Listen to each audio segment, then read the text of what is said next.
And I, the Wrestle Vessel, would just like to give a little plug to some of my merchandise for sale. We got wrestling videotapes, wrestling DVDs, both ones on clearance. We got autographed cards, autographed 8x10s, rare 1989 and 1990 8x10s released by the WWF. We got some classic books, both wrestling, sports, and other kind of books. We got a Spin Fighter set of Razor Ramon and Bam Bam Bigelow, and much more. So please contact me, Mr. Wrestling Tape 1 on YouTube, aka The Wrestle Vessel, and watch more great videos of The Wrestle Vessel and The Aftershock right here on YouTube.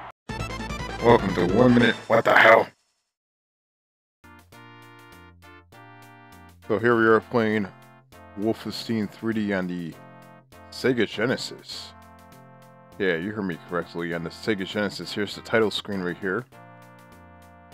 Believe it or not, this game was ported to the Sega Genesis about 20 years after the Super Nintendo port. It was ported by a Homebrew Sega Genesis gamer. As you can see on the bottom, I believe that is the individual who ported that game right there. I'll give credit to him in the description box. This is the main menu right here. And it looks almost pretty identical to the PC version. And let's see how this performs in regards to comparing it to the Super Nintendo version, because these are 16-bit consoles. It looks like all the episodes are intact right here. I'm going to play episode 1. And we'll keep it on the normal difficulty right here. And, wow, look at that. That's pretty damn amazing. This is on the Sega Genesis. You can tell that the coloration on the doors and on the walls might be a little bit less than the PC version. But surprisingly enough, the frame rate and the actual motion on the screen actually runs very, very smoothly. The resolution looks like it might be a little bit less than the PC version. Okay, let's go in here. Let's see what the enemies appear to be the same as the PC version. So whoever did this did a really, really good job. It's playing very, very smoothly. And the first level is identical to the PC version so far. There should be a few guys over here somewhere. Where the hell's the enemies usually out here? Hey, look, there is no censorship like the Super Nintendo version. Everything is intact the way it should be. And hopefully behind these walls there are dogs, not rats.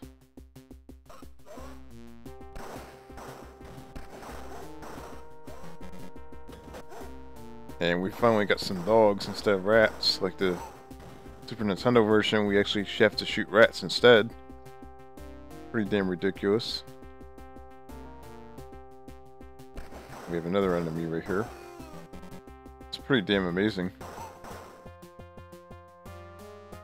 I kind of like the sound better on the Genesis version instead of the PC version. It actually sounds better to me. I actually like that. It's actually pretty good. Whoa, got a guy over here. So how the controls work on this is pretty simple. The A button is the shoot button. C button is the button you pretty much open the door with. The B button you can actually run with if you want. Surprisingly enough, it runs pretty fast in the Genesis. And you can actually strafe back and forth with the C button also. Yeah, shoot this guy in the face. Let's see if I can speed run through this. Let's see if I can get the weapon over here. I actually kind of like the graphics on this. I would have loved to see more of these type of games ported to the Sega Genesis, especially like Blackstone or anything from this era of shooters. This is actually pretty cool. Hopefully it ends up being in a cartridge form someday.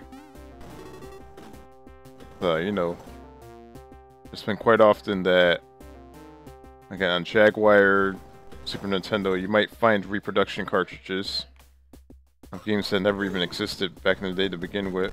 I would love to buy a reproduction of this game. Now let's see if we go up here and we hit it. Hopefully there's animation on the wall right here. Yep, I believe on the Super Nintendo version there was not. And you even have your enemy from all the different directions. On the Jaguar and the Super Nintendo version, your enemy cannot even turn this back on you because they did not have all the textures or sprites for the enemies. And as you can see here, this is a great example. You can actually walk behind the enemy. You can actually see their backs. On the Super Nintendo version, I don't think you can. And I believe on the Jaguar version, there was no sprites for the backside of the enemy. Now the size of this file right here for the ROM is approximately around, I think, 1.6 megabytes. So it's a little bit larger than your average Sega Genesis game. Nonetheless, it's well worth it because this is definitely an awesome hidden gem on the Sega Genesis. Probably one of the best ports I've ever seen on any gaming console from back then. And probably the coolest homebrew game I've ever played. This is really, really awesome that it was actually ported to the Genesis. It actually plays it very, very well. And correct me if I'm wrong, but for me, I kind of like the sound of the Genesis better. The music and the audio sounds better in the Genesis, in my opinion.